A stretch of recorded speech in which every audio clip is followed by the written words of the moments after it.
turistas en un sentido, y ya sabemos que ahí en el hostal abajo, por ejemplo, llegan turistas de varias nacionalidades, etc. Y cuentan de uno de los pueblos que llegó una vez un turista a un garaje, ahí había 2 empleados. Entonces él se acerca a ellos y les pregunta si saben el inglés. Solo que les pregunta en inglés, por supuesto. Do you speak English? Entonces le miran así, por supuesto, sin decir nada, no entendían nada. Entonces, preguntando ahora por el francés, ¿parlez-vous français? Nada. ¿Parlare italiano? Nada. Entonces, por fin, en alemán, ¿können Sie Deutsch sprechen? Nada. Entonces, el pobre disgustado ya sale otra vez. Entonces, un empleado dice al otro, ¿no crees que es hora que aprendemos otro idioma? No lo creo, dice el otro, ese tipo sabía 4 idiomas y no le ayudó nada a él.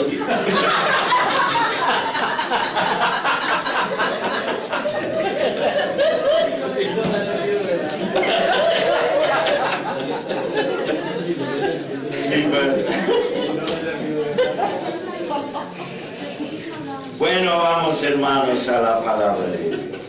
A segunda de Timoteo. Como Gustavo acaba de decir, estamos en el 4º estudio de esta epístola, pero si no habéis podido estar antes en esta serie, no os preocupéis, porque en un sentido cada estudio es un estudio separado, porque vamos o a un versículo o a un párrafo y llegamos, espero, al grano de lo que dice aquel párrafo. Es el 4º estudio.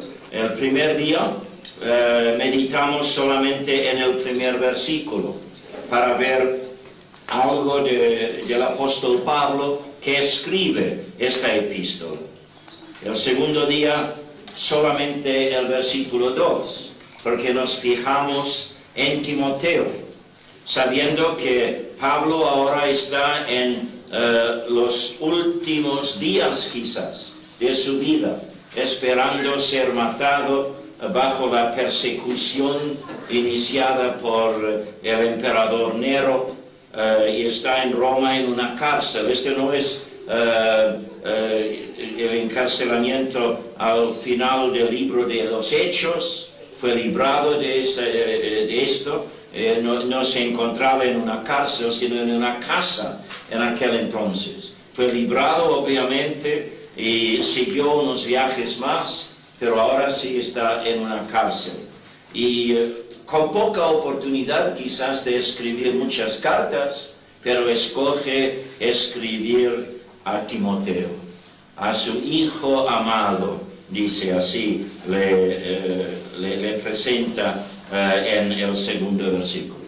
Entonces, ayer entramos en un párrafo comenzando con el versículo 3 y llegamos hasta el versículo 8, que termina con una coma, es decir, no es un punto muy apropiado aparentemente para terminar un estudio en una coma, pero hoy nos toca meditar en los versículos 9, 10 y 11, y allí hay tantos tesoros que no podríamos dejarlo solamente como un apéndice a lo que vimos ayer. Así que hemos postergado nuestro estudio en los versículos 9, 10 y 11 hasta ahora.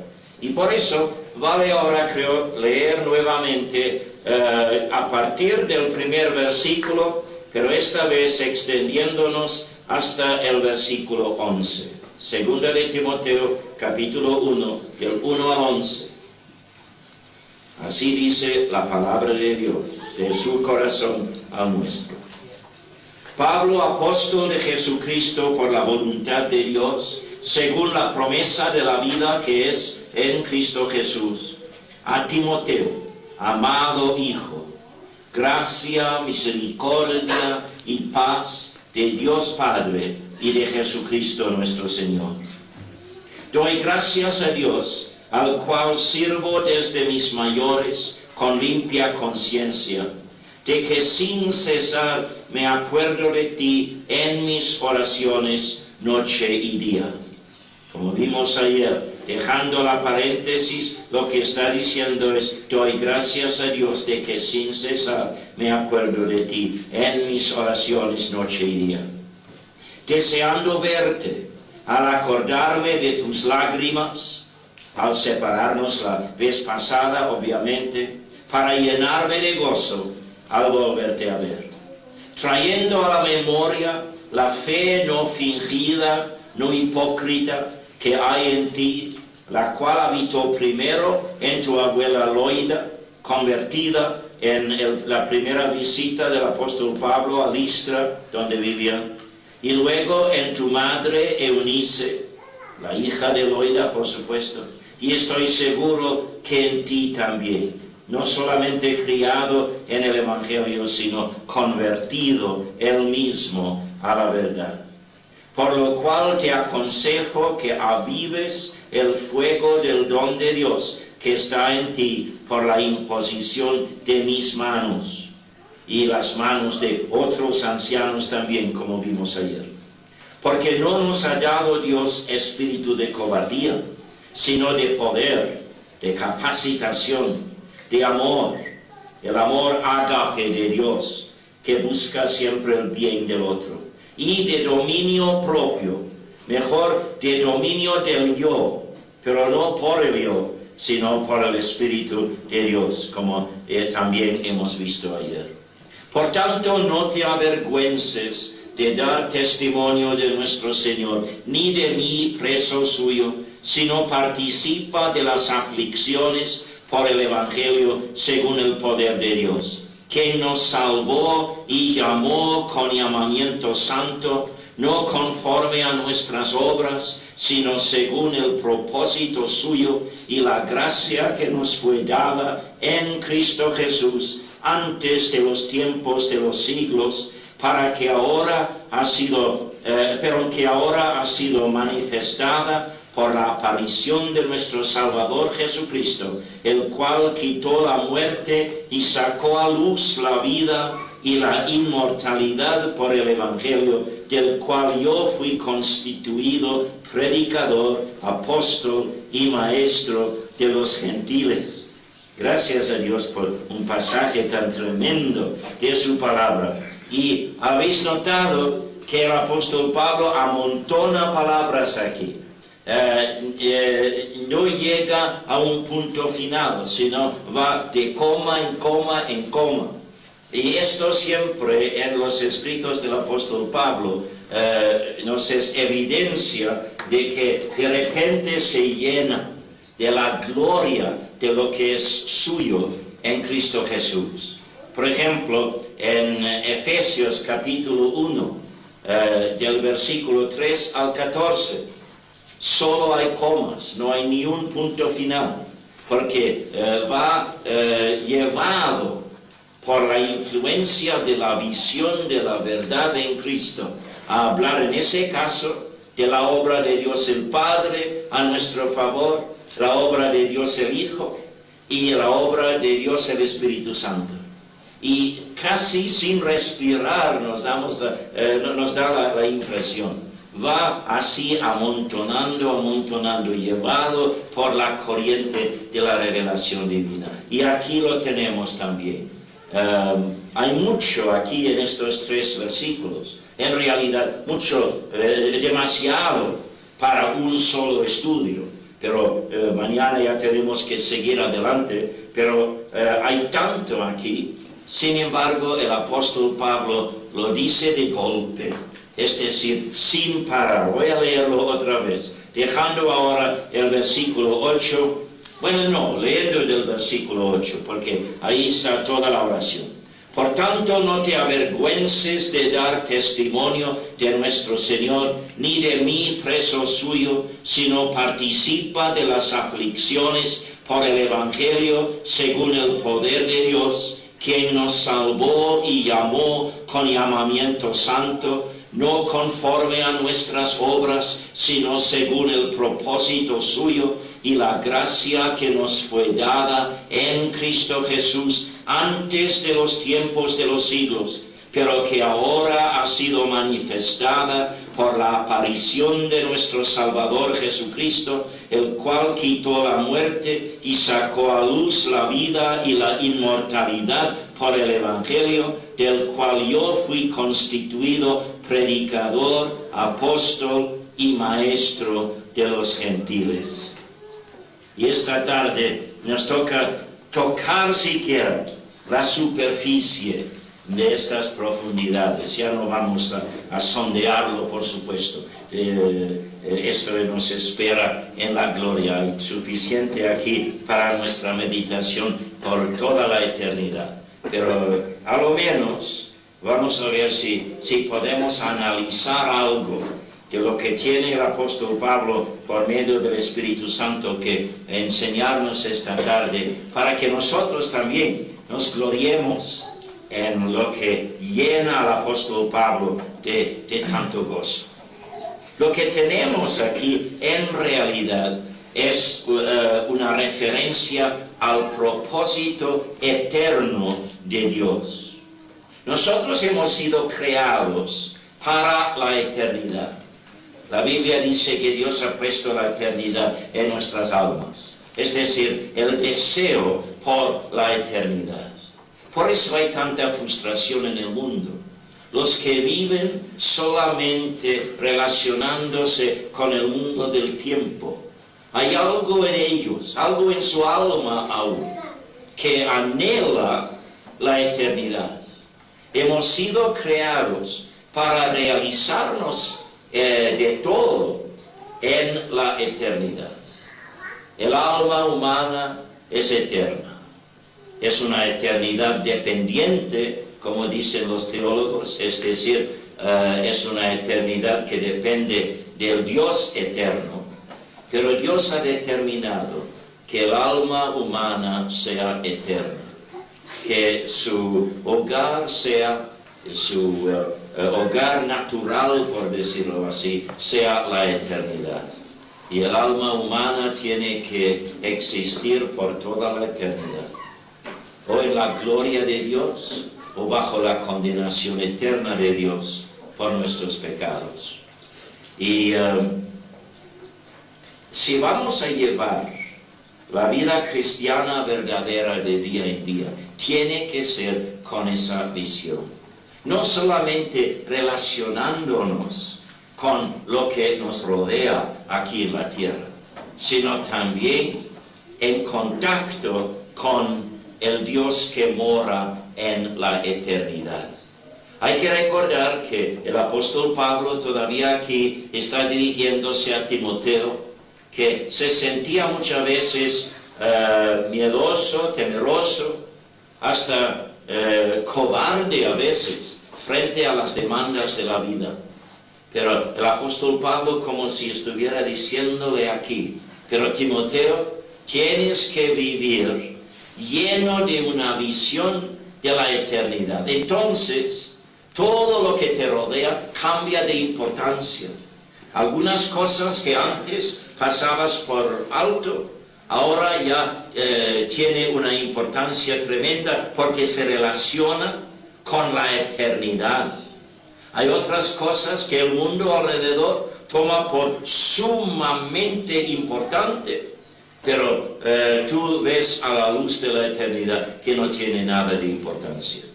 Entonces nos llama a nosotros aquí también, como creyentes en Cristo, a abrirnos a una visión constante de la eternidad.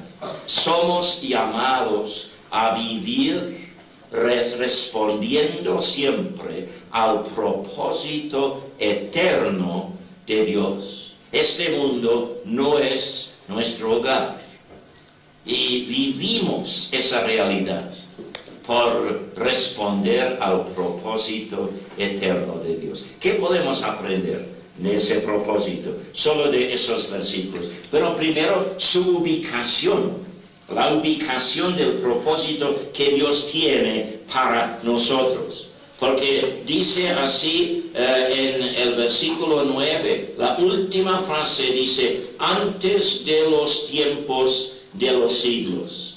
El propósito que Dios tiene para nosotros. Dios lo había pensado antes, según nuestra versión aquí, antes de los tiempos de los siglos. Literalmente, lo que el griego en que el apóstol Pablo escribía, lo que dice es antes de las edades. Antes de las edades. El mundo del tiempo se ha dividido en ciertas edades, de acuerdo con el propósito que Dios tenía para con el hombre en cada edad. La primera edad, la edad de la inocencia del hombre, antes de su caída en el huerto de Edén. Dios, por supuesto, trataba a Adán de otra forma que la manera en que nos trata a nosotros hoy, porque Adán todavía no había caído en pecado.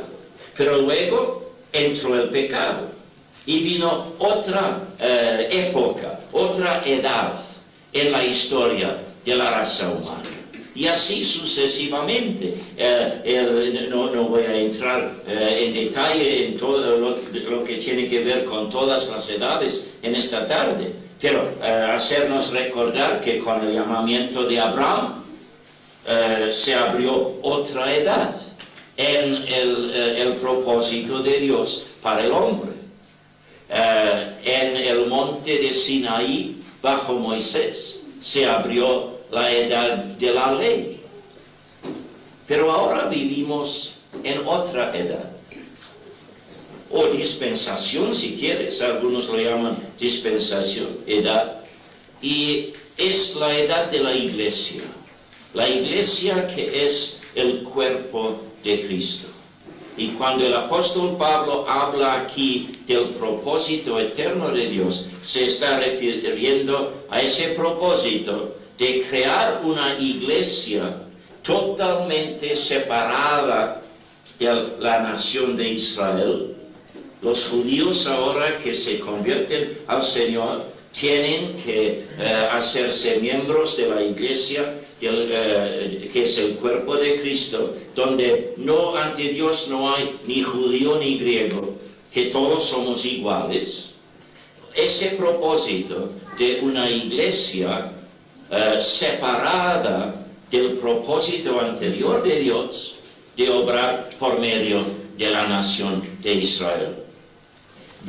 Busquemos por favor en Hechos capítulo 28 y el versículo 28. Hechos 28, el versículo 28. El apóstol Pablo aquí hablando a los judíos en Roma. En el libro de los Hechos, Dios da otra oportunidad a la nación de Israel. Si la nación de Israel se hubiera arrepentido de haber crucificado a su Mesías, Dios habría reanudado su propósito para la nación. Cristo en la cruz del Calvario oró, Padre, perdónalos porque no saben lo que hacen. Orando seguro por los que en ese momento le clavaban en la cruz. Pero también quizás orando por la nación. Los líderes de los judíos que habían hecho a estos que crucificaran al Mesías. Y en ese momento los judíos merecían la destrucción inmediata de Jerusalén y el fin de su nación en la tierra.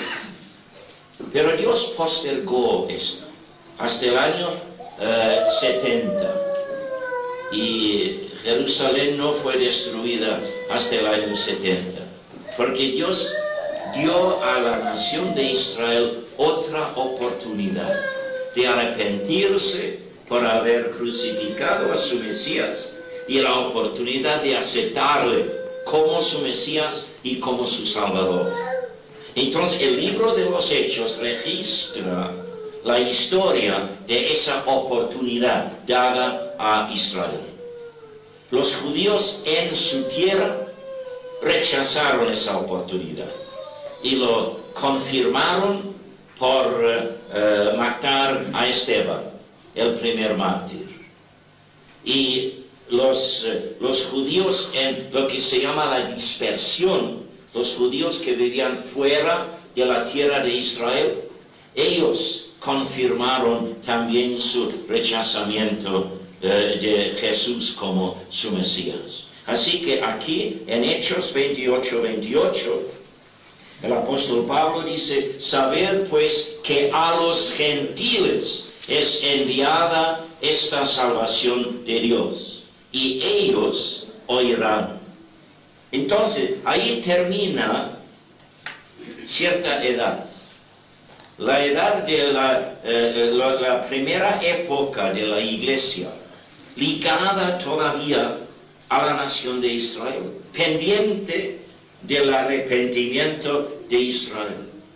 Pero ahora, puesto fin a ese propósito, Dios revela un nuevo propósito.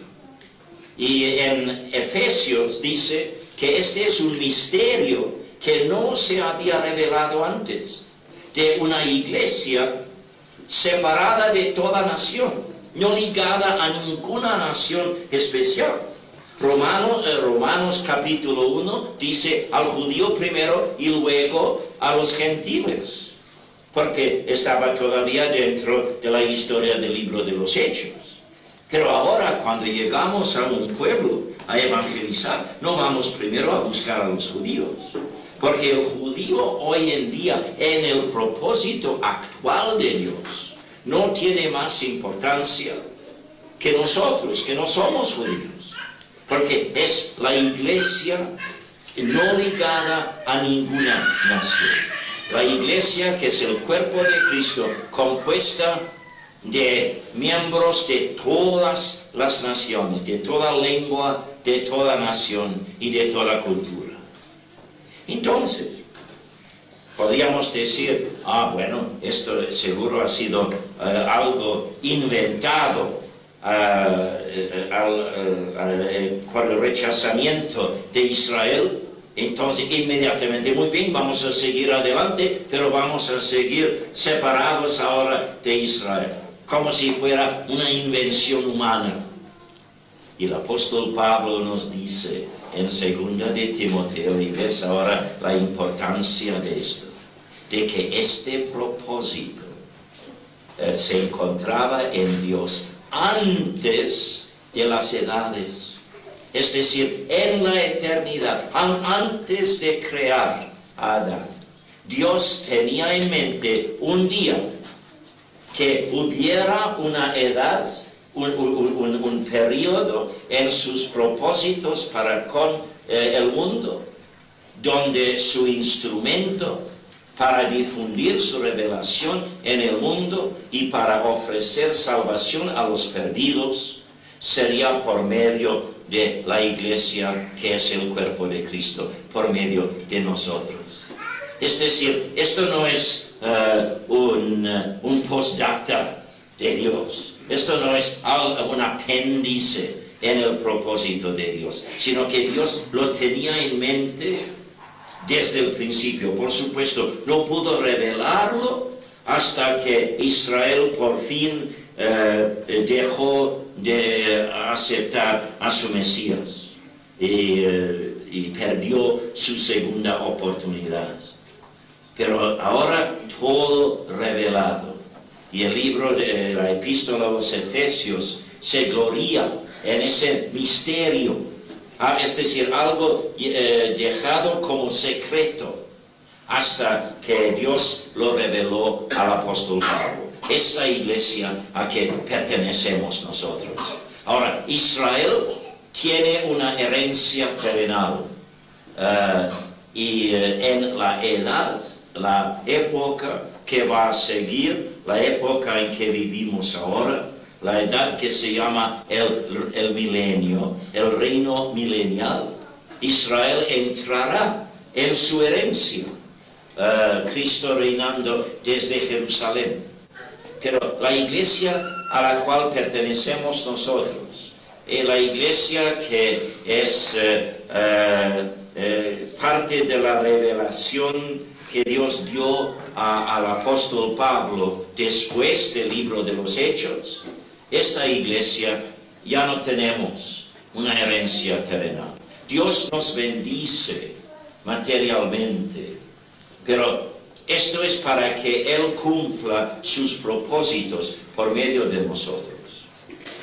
No nos ofrece prosperidad material como si fuera nuestra herencia. Nos ofrece prosperidad material solamente a la medida en que pueda usar nuestra prosperidad para sus propios propósitos.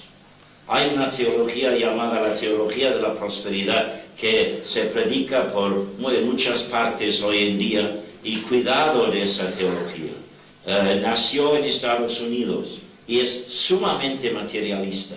Dice que el propósito de Dios para todos los suyos es que seamos ricos, materialmente hablando. De ninguna manera. No es así. El Cristo que llevó su vida entre la gente común, entre los pobres. Él no es el Salvador que nos ofrece una vida en medio de un jardín de rosas. Ya tenemos problemas que resolver, tenemos crisis que afrontar.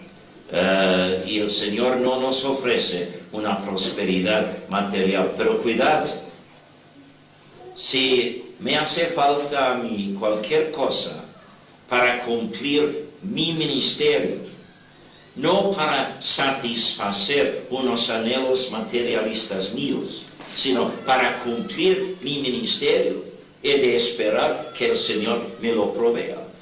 Pero será siempre para cumplir sus propósitos. No tenemos herencia aquí en la tierra, los de la iglesia, que es el cuerpo de Cristo. Efesios 1 dice: bendito sea el Dios y Padre de nuestro Señor Jesucristo, que nos ha bendecido con toda bendición espiritual en los lugares celestiales. Ahí está nuestra herencia. Entonces, hablando de las edades, y antes de dejar este punto, que es muy importante para saber trazar bien las Sagradas Escrituras, vale preguntar: ¿cómo se salvaban los de otras edades? Por ejemplo, en el Antiguo Testamento, en la edad de la ley, ¿cómo se salvaban? Por la sangre de Cristo vertida en la cruz del Calvario y por la fe.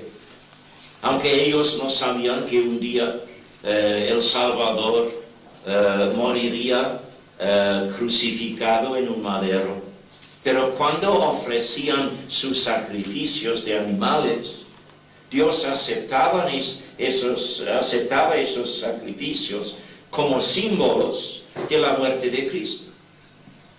Y cuando Cristo murió, el valor de su sangre corrió a la cuenta de todos los que por la fe habían ofrecido esos sacrificios. ¿Por qué? Porque fue fe en la palabra de Dios. Dios había dicho: yo te acepto a base de esos sacrificios. ¿Te parece tonto esto? Porque ¿qué valor tiene la sangre de un animal? Pero esto es mi palabra, esto es mi garantía. Yo te acepto a base de ese sacrificio. Y ellos a ciegas, solamente dependiendo por la fe de la palabra de Dios, ellos seguían ofreciendo sus sacrificios. Todos desde Adán en adelante, salvos por la fe, por la gracia de Dios, por medio de la fe, a base de la obra de Cristo en la cruz del Calvario. Dios tenía varios propósitos que cumplir durante las edades, pero la base de la salvación ha sido siempre la misma. Bueno, esto es suficiente sobre esa frase donde dice aquí, hablando del propósito de Dios, dice, antes de las edades, antes de los tiempos de los siglos, dice nuestra versión, pero más literalmente, antes de las edades. Ahí está su ubicación, en la eternidad. El propósito de Dios para hacer de nosotros la iglesia, que es el cuerpo de Cristo, es un propósito que Dios tenía allí en la eternidad. Entonces, su motivación, ¿con qué motivo tuvo Dios ese propósito? Bueno, notad otra vez en el versículo 9, quien nos salvó y llamó con llamamiento santo, no conforme a nuestras obras, sino según el propósito suyo y la gracia que nos fue dada en Cristo Jesús antes de las edades. Fue la gracia de Dios que le motivó, su amor hacia los que no lo merecemos. Y esto es el amor de Dios. Ya hemos hecho hincapié varias veces en estos días, yo siempre hago hincapié en esto, de que nuestra salvación se basa no en nuestros méritos, como él dice aquí, no a base de nuestras obras, es por la gracia de Dios, su amor inmerecido. Por eso, en primer lugar, deja de tratar de merecer tu salvación. Si hay alguien aquí ahora que no tiene la seguridad de la salvación eterna de su alma, es porque se fija todavía en sus propios méritos. Tengo méritos suficientes, pero no tiene nada que ver. Sí tiene que ver con méritos, pero no los nuestros, sino los méritos de Cristo. Cristo murió llevando nuestro pecado, y cuando le aceptamos a Él como nuestro Salvador personal, sus méritos caen a nuestra cuenta y corren a nuestra cuenta. Y por eso somos salvos. Esta es la base de nuestra salvación. Entonces, la gracia de Dios fue su motivación. No sé cuántas veces he adorado a Dios a la luz de esta verdad, de que allí en la eternidad, antes de crear el mundo, el Dios que sabe el fin desde el principio, y puesto que mora en la eternidad, Él ve todo el panorama del mundo del tiempo, de principio a fin, porque para Él no hay principio y fin, sino un eterno presente en ese sentido. Él sabía que en 1948 David Morse aceptaría a Cristo como su Salvador personal. En la eternidad. Y sabía muy bien que David Morse no merecería nada de esto. Pero no importa, porque él se fijaba no en los méritos de una criatura suya, sino en su propia gracia. Me creó para ser recipiente de su amor. Me creó, te creó a ti, para poderte amar. Pero puesto que no merecemos su amor tiene que ser gracia. Y esto fue su motivación. Ahí, aún antes de crear al mundo, sabiendo que el hombre iba a caer en pecado, por la gracia, el amor inmerecido, que es nuestro Dios, porque la palabra dice que Dios es amor. Él me creó y un día me trajo a sí mismo. Y si esto no te llena del deseo de adorarle a Dios, yo no sé qué va a imponerse sobre ti para hacerte adorador. Por la gracia, esa es la motivación de este propósito eterno que Dios tiene para con nosotros. Es su amor inmerecido. Dejemos de pensar en nuestros propios méritos para servir de base de esto, porque no va a servirnos nada. porque dice, nos salvó y llamó con llamamiento santo, no conforme a nuestras obras, sino según el propósito suyo y la gracia que nos fue dada en Cristo Jesús antes de las edades. Me vio salvo, me vio redimido, aún antes de crear el mundo. Y el Cristo que murió en la cruz del Calvario también es Dios. Y por eso, al morir, pensaba en ti, pensaba en mí, por ser Dios. Su ser es tan infinitamente suficiente para poder pensar en todos nosotros. Pero no de golpe como una multitud de personas, sino pensar en cada uno de nosotros individualmente. Y al morir, Cristo decía, sí tengo que sufrir todo esto, no solo el sufrimiento físico, sino lo horrendo de que el pecado del mundo me separe del Padre y del Espíritu, hasta que tenga que clamar, Dios mío, ¿por qué me has desamparado? Pero un día, por lo que ahora sufre, David Morse va a entrar en una relación personal de amor conmigo. Y por eso el Calvario me vale la pena. Esto es la realidad. Es hora de que nos veamos a la luz de esas realidades. La eternidad con Él es nuestro lugar. Muy bien, la ubicación de este propósito, su motivación, su realización. Sí, dice aquí que ese propósito que nació en la eternidad en Dios, es decir, ha estado siempre en Dios, porque Dios no cambia, se realizó en el mundo del tiempo, cuando vino Cristo al mundo. La gracia que nos fue dada en Cristo Jesús. En Cristo Jesús. Ya hemos aprendido que cuando se habla de Cristo Jesús en ese orden, se habla de su humillación. Cristo, su título en gloria.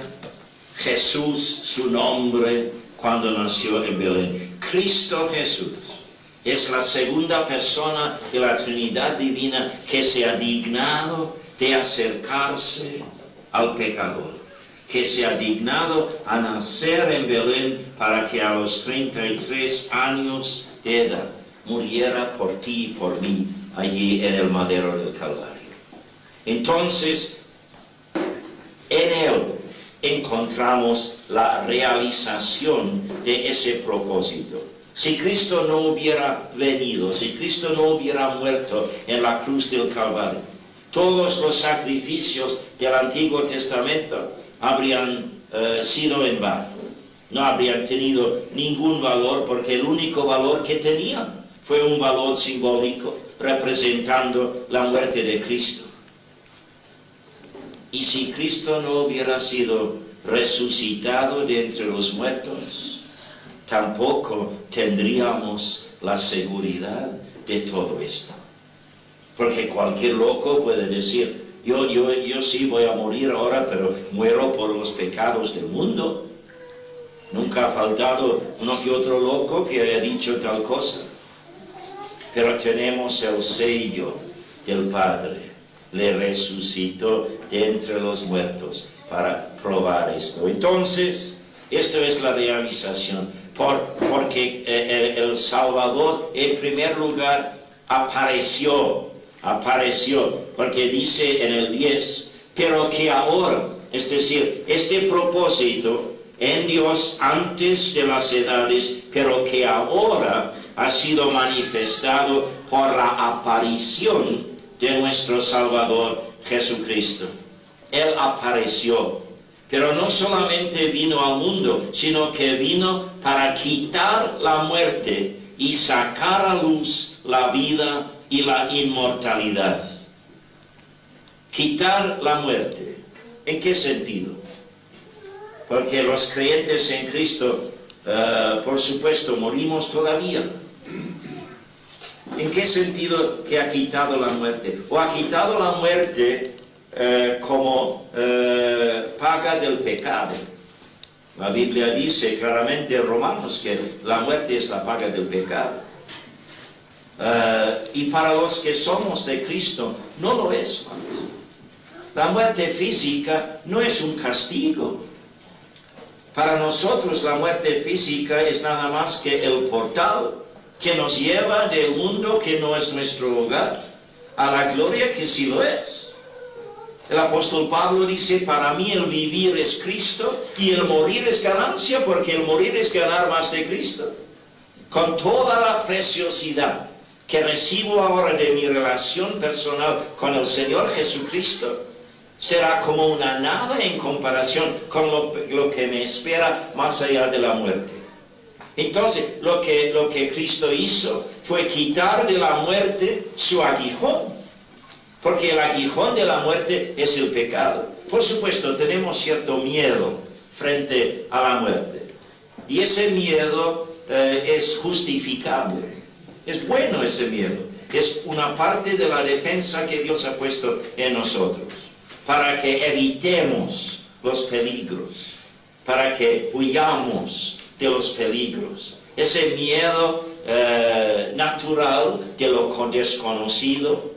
Y el miedo de la muerte física es parte de lo que Dios ha puesto en nosotros. Y esto es natural. Pero el miedo de la muerte que aflige el ser humano no es ese miedo natural que nos hace huir de los peligros, sino es lo que sucede después de la muerte. Esto es el verdadero miedo, el juicio que espera al pecador. Y Cristo murió pagando el precio de nuestro perdón, para que conociéndole a Él como a nuestro Salvador, ya no tenemos que aparecer nunca ante el gran trono blanco del juicio de Dios. Porque el juicio sobre nuestros pecados ha sido llevado por el Señor Jesucristo, ha sido sufrido por Él. Entonces, ahora no hay miedo. Yo pasé años enseñando esto teóricamente, ahora puedo decir que tiene razón en la práctica también. Varias veces en mi vida me he visto frente a la posible muerte. Ya como os deis cuenta, no se ha realizado esto todavía, pero frente a la posibilidad a lo menos de la muerte. Y cada vez me ha entrado una paz tremenda. Hasta que alguien preguntó una vez a Ana, casi en la víspera creo de una operación, ¿su marido sabe el peligro que tiene por delante? Bueno, ¿por qué pregunta? Bueno, porque veo una paz en él. Y es así, es la paz de Dios que sobrepasa todo entendimiento. Busquemos, por favor, en Hebreos, en Hebreos el capítulo 2. Hebreos el capítulo 2. Versículos muy conocidos a muchos aquí esta tarde seguro, pero vale repetirlos en este contexto. Hebreos 2, 14 y 15. Así que por cuanto los hijos participaron de carne y sangre, él también participó de lo mismo, hablando de la aparición de Jesucristo. Nació en Belén. Y participó de carne y sangre para llevar esa carne y sangre a la cruz, para destruir por medio de la muerte al que tenía el imperio de la muerte, esto es el diablo, y librar a todos los que por el temor de la muerte estaban durante toda la vida sujetos a servidumbre.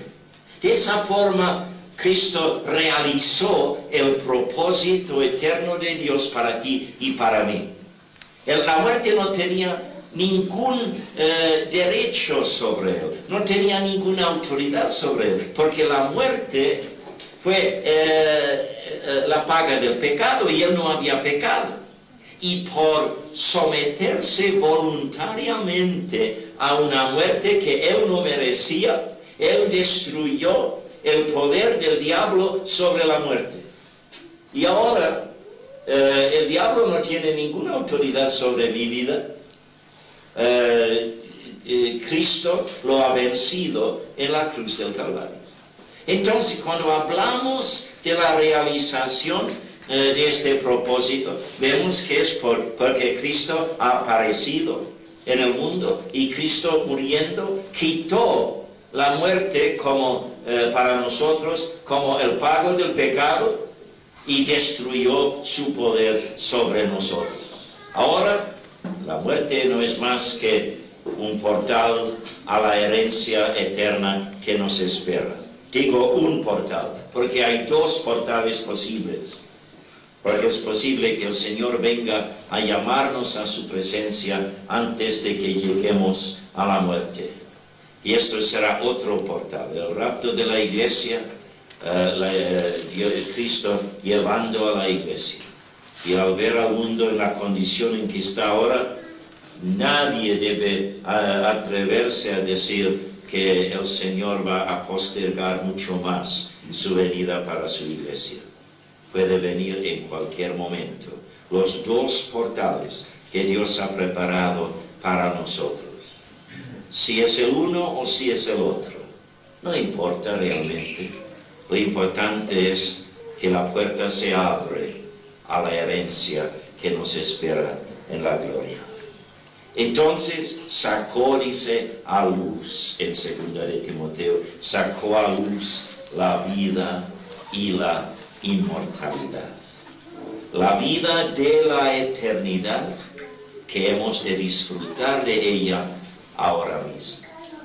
Las primicias de la vida de la eternidad ha de ser parte de nuestra experiencia diaria. Cristo no murió meramente para traernos a la gloria, sino para traer la gloria a nosotros, para que vivamos las primicias de esa vida de gloria aquí en el mundo. Y por eso el apóstol Pablo habla de estas cosas a Timoteo aquí. No dice, debes vivir soñando siempre de lo que te espera en la gloria, sino vivir ahora las primicias de esa gloria. Esta es la vida cristiana verdadera. Entonces, un punto más, la difusión de esto. ¿Cómo vamos a difundir esto? Porque se difunde esto en primer lugar por el Evangelio. Porque dice al final del versículo 10, por el Evangelio. Esto es el Evangelio. Por eso se llama Evangelio. Buenas nuevas. Es el mensaje de que a nosotros, pecadores totalmente inmerecedores de las bendiciones de Dios, que a nosotros nos llega la posibilidad de pasar toda la eternidad, no solamente escapándonos del infierno que merecemos, sino dentro de una relación íntima de amor con el Dios por cuya gracia somos salvos. Entonces, este es el Evangelio. Y Dios ha determinado que este mensaje se difunde por la predicación y la enseñanza de estas verdades con autoridad. El apóstol Pablo, ahí en el versículo 11, se describe así, como predicador, como apóstol y como maestro, es decir, enseñador. Entonces, este evangelio ha de ser difundido ¿por quiénes? Por los ángeles, no, sino por los ya salvos, puesto que Dios ha tenido siempre en su corazón, aun antes de crear el mundo, antes de las edades del mundo del tiempo, ha tenido como propósito llevarte a ti a la gloria, para que tú entraras más que nunca antes en toda la preciosidad de una relación de amor con tu Creador. ¿Por qué estás todavía aquí en el mundo? Cabe la pregunta. Porque si esto ha sido el propósito de Dios, entonces ese propósito se cumpliría por traernos en el momento de aceptar a Cristo como nuestro Salvador personal, que Cristo nos llevara inmediatamente a su presencia. ¿Y por qué no lo ha hecho? Porque nos ha dejado aquí en la tierra para que por medio de nosotros este mensaje llegara a otros. Es por los ya salvos que Dios difunde el mensaje de su propósito eterno. Y un día, no ante el gran trono blanco, pero ante el tribunal de Cristo, donde no serás juzgado por tus pecados, pero sí serás valorado de acuerdo con tu obediencia al llamamiento de Dios a tu vida. El Señor te preguntará sobre la difusión del Evangelio. Dije ayer que cada uno de nosotros tenemos un círculo de conocidos único a cada persona, ese círculo. Y el Señor te ha puesto en ese círculo para que busques oportunidad de difundir este mensaje de la salvación posible al pecador por medio de ti. ¿Por qué por medio de ti? Habría podido dejar esto en manos de los ángeles, pero los ángeles no tienen la experiencia de esto. Nosotros hablamos no solamente de teoría y de doctrina y de teología seca, hablamos de experiencia. Ya sabemos la transformación que el Espíritu Santo de Dios ya ha hecho en nosotros, y hablamos de lo que es nuestra vida. Y por eso nuestra palabra tiene una confirmación inmediata en el cambio que Dios ha hecho en nosotros. Entonces dice Pablo a Timoteo, porque esto seguro es el trasfondo de estos versículos: Timoteo, si tú vives así, a la luz de este propósito eterno de Dios, dándote cuenta de que estás todavía aquí en la tierra para ser instrumento de Dios, para hacer llegar este mensaje a los que todavía yacen en sus pecados, entonces vas a poder ver que hay un propósito para cada día de tu vida, y no tienes que errarte por tus propios caminos, no tienes que vagarte de día en día, arrastrándote de un día a otro, sino entrando en el propósito de Dios de difundir la revelación de su propósito eterno. Con razón, el apóstol Pablo ahora está pensando en que de aquí a los pocos días estaré con Cristo. El morir será ganancia para mí mismo. Pero como vamos a ver en otros pasajes de esta epístola, está pensando en la continuación de la difusión del Evangelio en otras generaciones. Y Timoteo, tú tienes un ministerio que cumplir en el sitio donde Dios te ha puesto a ti. Y el diablo siempre va a querer desanimarte. Pero el diablo es un enemigo ya vencido en la cruz del Calvario, y a la luz del propósito eterno que Dios quiere cumplir en ti y por medio de ti, no tienes de qué temer, no tienes de qué huir, sino entregarte de lleno al Dios que aún antes de la creación del mundo pensaba en ti y preparó el camino de salvación para ti. esto que se realizó en ti en el día cuando tú aceptaste a Cristo como tu propio Salvador. Sí, a Timoteo lo dijo esto, pero pon tu propio nombre allí y verás que así tu Dios te está hablando en esta tarde. Oremos, oremos.